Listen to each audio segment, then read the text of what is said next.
Cada vez mais há a constatação de que a ação antrópica tem causado aceleração de prejuízos climáticos e de qualidade do ar.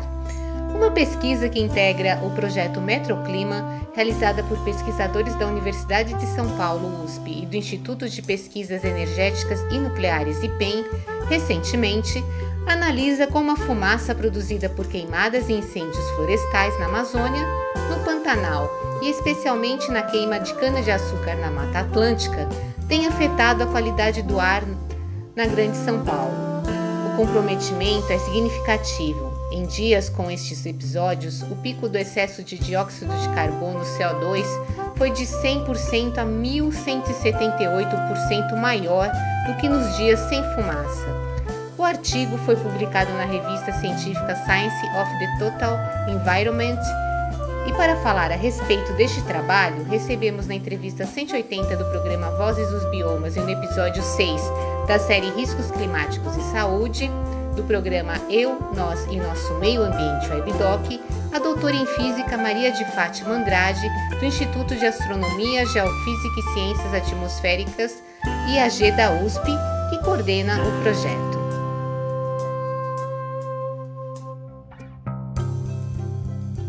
Professora Maria de Fátima, obrigada pela participação nos programas Vozes dos Biomas e o Eu, Nós e o Nosso Meio Ambiente WebDoc. Eu gostaria que a senhora explicasse qual é a definição do projeto Metroclima e quais são as motivações, né, das emissões de gases de efeito estufa em decorrência das queimadas, né, com a questão da qualidade do ar na Grande São Paulo. Tá bem. Esse projeto Metroclima, ele é uma continuidade do que a gente vem fazendo aqui, né, no Departamento de Ciências Atmosféricas.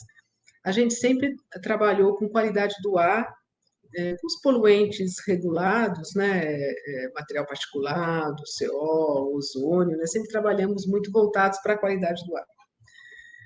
Há alguns anos, assim, há uma certa abordagem mais integrada entre qualidade do ar e gases de efeito estufa, né? Porque os gases de efeito estufa, eles não são considerados danosos à saúde, né? Então ficava um pouco só na área das mudanças climáticas. Mas o que acontece é que muitas das fontes são as mesmas, né? Por exemplo, as mesmas fontes de monóxido de carbono, SO2, que é a queima de combustíveis, é a fonte do CO2, né? Do dióxido de carbono. O controle, né, para a qualidade do ar vai resultar também num ganho no controle em termos de gases de efeito estufa. Então, tem essa integração pelas fontes.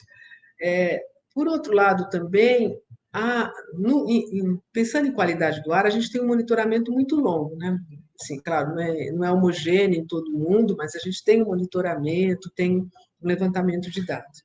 Para os gases de efeito estufa, a gente tem poucas estações e elas estão em áreas remotas, né? Então, em geral, eu mostro o gráfico, aquele gráfico lá do Havaí, de Mauna Loa, né, do aumento do CO2 relacionado com temperatura. A gente tem no Alasca, tem na Antártica, né? Mas a gente não tem em cidades, né?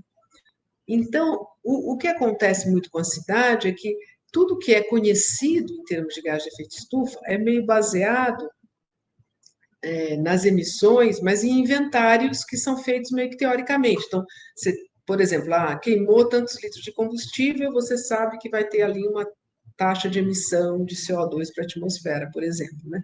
Mas não tem medidas para acompanhar como as cidades essas concentrações variam, né?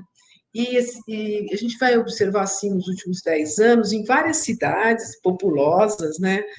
Começou muito nos Estados Unidos, lá em Los Angeles, a gente tem na França, em Paris, redes de medida de gás de efeito estufa nas cidades. E dentro dessa ideia de que seria interessante observar um acompanhamento de longo prazo, como que essas concentrações variam, aí a gente teve a ideia também de começar a fazer essas medidas, né, de CO2 e metano em áreas urbanas, e aí em São Paulo, né, claro que a gente já tem um certo conhecimento, né, aqui. E a partir dessa ideia a gente submeteu uma proposta à FAPESP, né, Fundação de Amparo à Pesquisa do Estado de São Paulo, solicitando recursos para a montagem de 5 sítios, né, 5 lugares de medida, e aí a gente montou e está acompanhando. A ideia é que a gente tenha medidas de longo prazo. Então, a gente tem estações que começaram em 2019, outras em 2020 mesmo, né? E os 5 pontos, assim, um é no Pico do Jaraguá, né? A gente colocou junto com a estação da CETESB que está lá. Por quê? Porque está a noroeste da cidade, está num lugar alto. Então, a ideia é que quando a gente tem uma circulação de vento que vem aqui para sair de São Paulo, né? Por exemplo, você tem esses ventos que vêm do litoral, a gente consiga, né, ter esse transporte e perceber esse sinal lá. A gente tem uma estação aqui mesmo no campus, porque é o lugar onde a gente controla melhor né, todas as variáveis. A gente tem uma na Zona Leste, que está numa região muito pouco vegetada. Aqui a gente tem uma área mais vegetação, né? E tem uma importância ter vegetação, depois eu vou explicar. Então, a gente tem um ponto que é na Zona Leste, uma área perto da Radial Leste, pouca vegetação. A gente tem uma estação que está lá no Parque Cientec, que é na Zona Sul, com bastante vegetação. E o último é em cima do ICESP, do prédio do Instituto do Câncer. Nesse prédio, qual é a ideia? O prédio tem mais de 100 metros, a ideia seria ter algo mais médio, quanto mais alto, mais você está pegando misturado, né? E a escolha de lugares diferentes é porque o CO2 tem essa característica, não é um poluente normal, né? Porque um poluente normal você tem um processo de emissão e a dispersão se dá só pelo vento, pelo transporte, né? No caso do CO2, a vegetação ela exerce esse papel, né, de absorver o CO2, né, e gerar oxigênio. Tem a fotossíntese. Então, tem uma complexidade maior aí para a gente, que é essa interação com a vegetação. E isso até é um serviço, né, que a vegetação faz para a gente, porque é absorver o CO2. Então, quando a gente olha o perfil, a gente percebe que para lugares diferentes há um comportamento diferente associado com essa capacidade de absorção do CO2, né, pela vegetação. Então, às vezes a gente pensa sempre assim, uma floresta, uma área muito grande, mas você observa isso mesmo tendo lugares com parques, você já vai perceber que já há um papel ali da vegetação na absorção do CO2, que é algo que seria um dos serviços, né? Que a pessoa pensa em mitigação de calor, né? Conforto térmico, até do poluente como uma barreira física, mas no caso do CO2 absorve, né? É o que a gente até aprende sempre, né? As florestas absorvem e tal. Só que isso a gente consegue perceber nesses dados da cidade. Coisa muito interessante. Um dos objetivos é verificar essa concentração, associar com as emissões, e, ao mesmo tempo, o que a gente observou é que, em alguns eventos em que a gente tem um aumento muito grande de CO2, e que a gente não relaciona só com a fonte local, a gente conseguiu pegar esse transporte de longa distância, né? Que seria esse transporte de queimadas, que a gente sabe, né, sempre foi comentado, mas deu para quantificar. Por quê? Porque com as medidas que a gente também mede isótopo de carbono, que serve como um traçador, deu para diferenciar aquele carbono que é de queima de combustíveis do carbono que é queima de biomassa, né? Então, aí a gente está observando também esses eventos e conseguindo discernir as fontes, o que para a gente também é muito importante, né? Porque a gente pode separar cada uma dessas fontes, quantificar melhor qual é a participação, né, das fontes. Porque, ao mesmo tempo que a gente observou o aumento do CO2, a gente também observou o aumento de material particulado. Porque uma queimada, ela emite um monte de coisas, né? Vai emitir os gases e partículas, né? Tudo isso.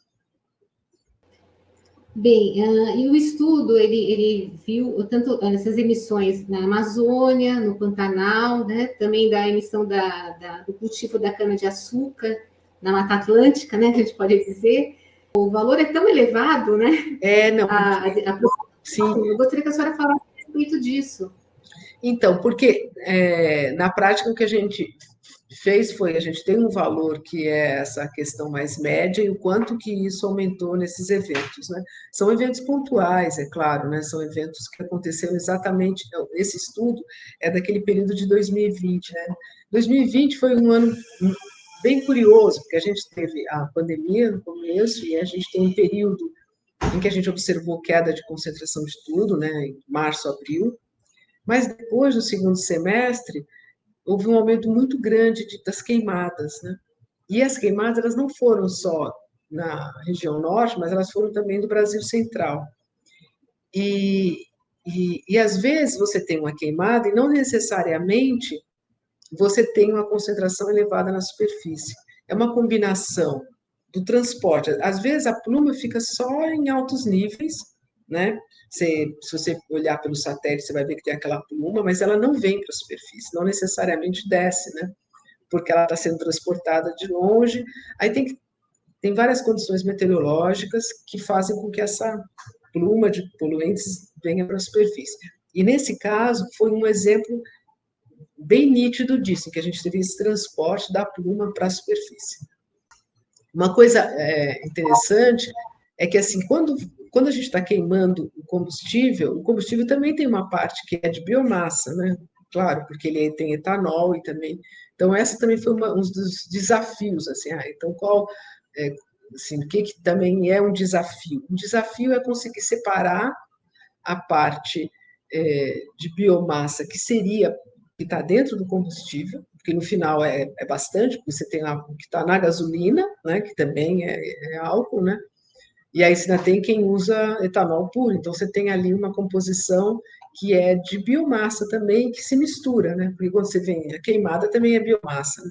Então também tem esse desafio de fazer essa separação de fontes que se confundem. E tendo em vista, né, que o material particulado, tudo isso acarreta, né, danos à saúde humana, né, à saúde de uma maneira geral, nesse aspecto, o que a senhora poderia dizer com esse aumento tão elevado? Então, a gente pode pegar como referência o material particulado, porque ele também, até nesse trabalho a gente mostra que houve um aumento muito grande do material particulado.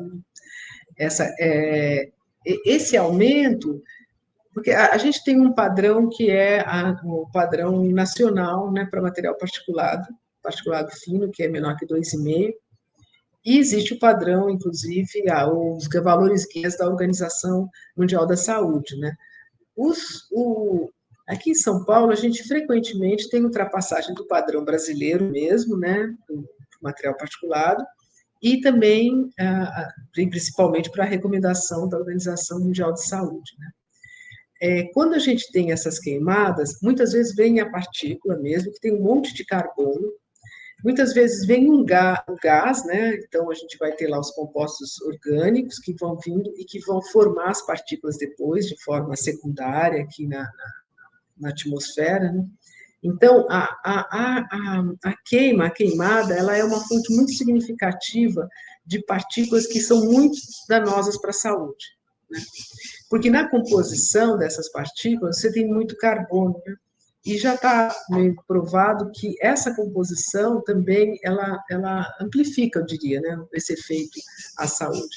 Os valores que a gente encontrou em alguns, né, nesses dias, né, em termos de CO2, né, com um valor extremamente alto, de 1000%, e a gente teve 3 vezes o valor de PM10, de PM2,5 regular que a gente encontra aqui na cidade. Então, foi um evento durante setembro de 2020, alguns dias, claro, né, é um pico de concentração, mas bem acentuado.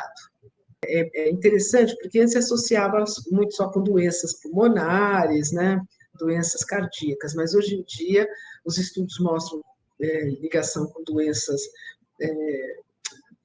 do sistema, por exemplo, com rim, né, com questões cognitivas de criança, outros problemas de saúde que não são restritos né, à questão pulmonar e cardíaca, né, inclusive, assim, a relação com doenças, e também para a criança, né, porque a criança não está com o sistema imunológico totalmente completo, então ela é bem afetada, idosos, pessoas que trabalham ao ar livre, né, então você tem ali assim, muitos trabalhos demonstrando todos esses impactos. Né?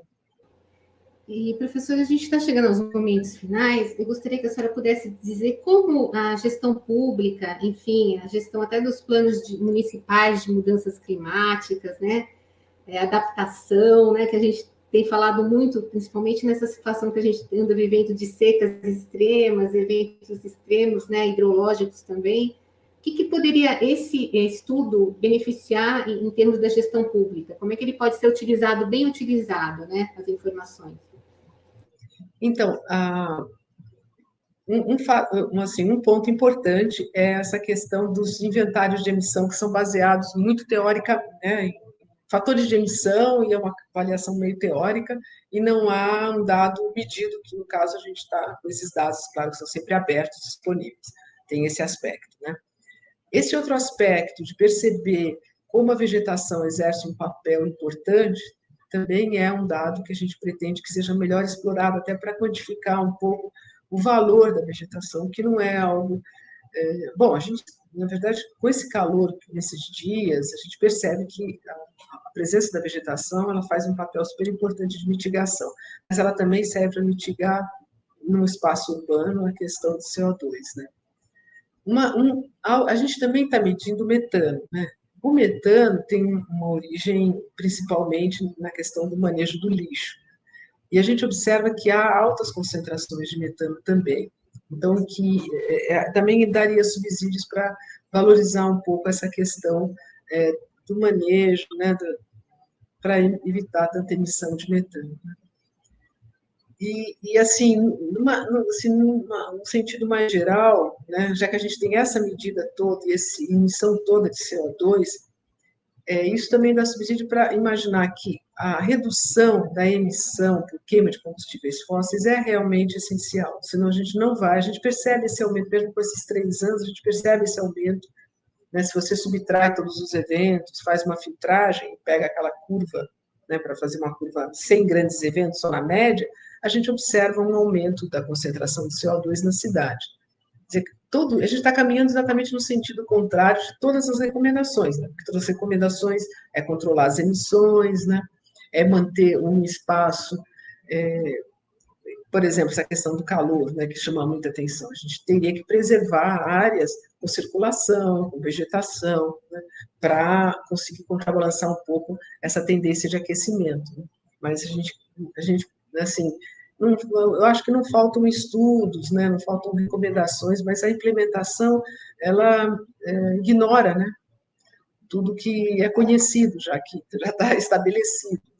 Então, acho que quando a gente quantifica, é mais difícil de você contestar. Né? Uma coisa, quando você fala, né, existe a gente, olha, tem essa tendência internacional, tem isso que é falado, mas se você não quantifica, não dá números, é mais difícil de se adotarem estratégias de mitigação, de controle.